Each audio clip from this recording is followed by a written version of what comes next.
This is the human brain.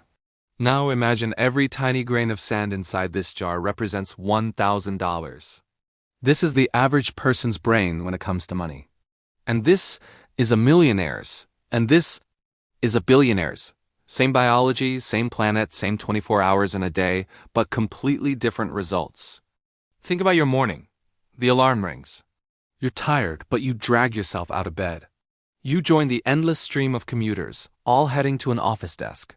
You pull out your phone, open your banking app, and there it is again, that familiar, low balance. You wake up early, you go to work.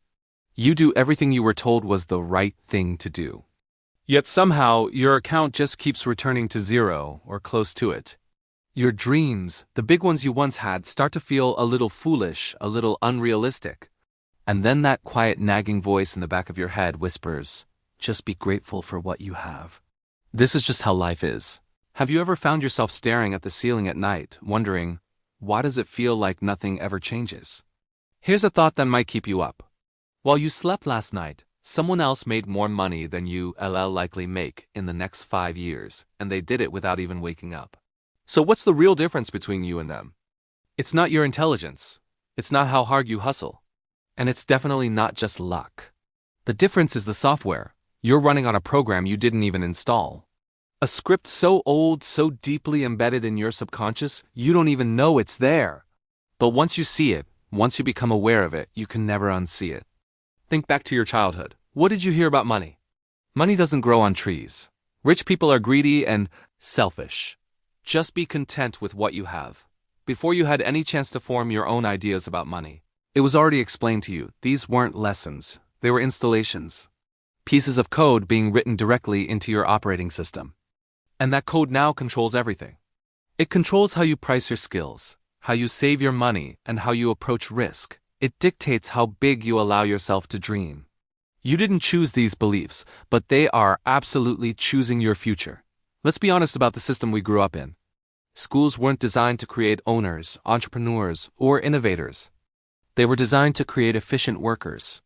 The entire system rewarded obedience and following instructions. It punished questioning the status quo. It trained generations of people to wait for a paycheck instead of building a cash flow machine. The path was laid out for us, simple and clear.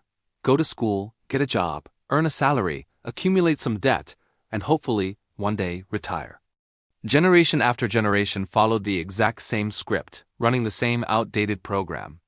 And here's a critical piece of the puzzle. Your brain is biologically wired for survival, not for building wealth. This is why the pain of losing $100 feels twice as strong as the pleasure of gaining $100.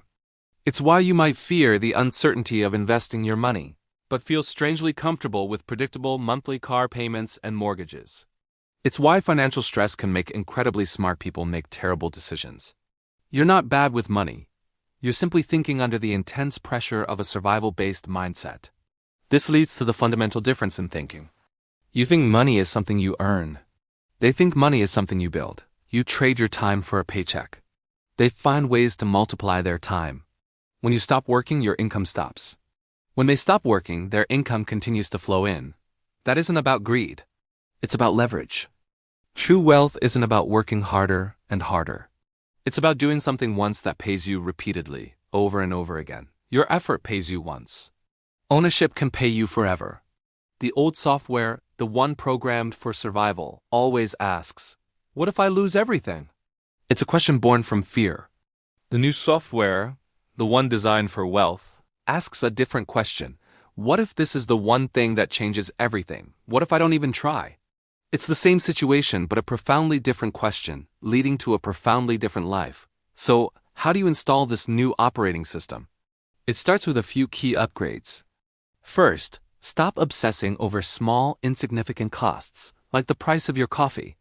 Instead, focus your energy on building systems that generate enough income to make those costs completely irrelevant. Second, start looking for problems that people are already complaining about. Find a pain point, then create more than one solution for it. And here's the key. Automate the delivery of that solution so it works for you even when you're not working.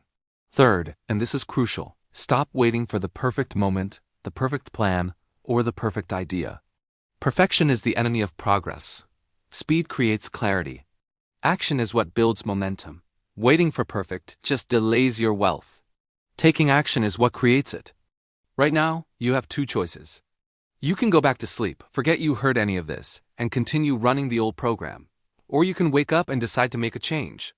Most people won't change.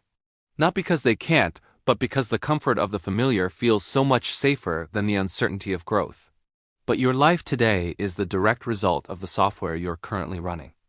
If you want a different life, a life with more freedom, more impact, and more abundance, you need to install a different program. It's time to rewrite the script. Start building systems. Start thinking like an owner, not just an employee. Your future self is waiting. Thanks for watching. If this resonated with you, hit that subscribe button to continue the journey.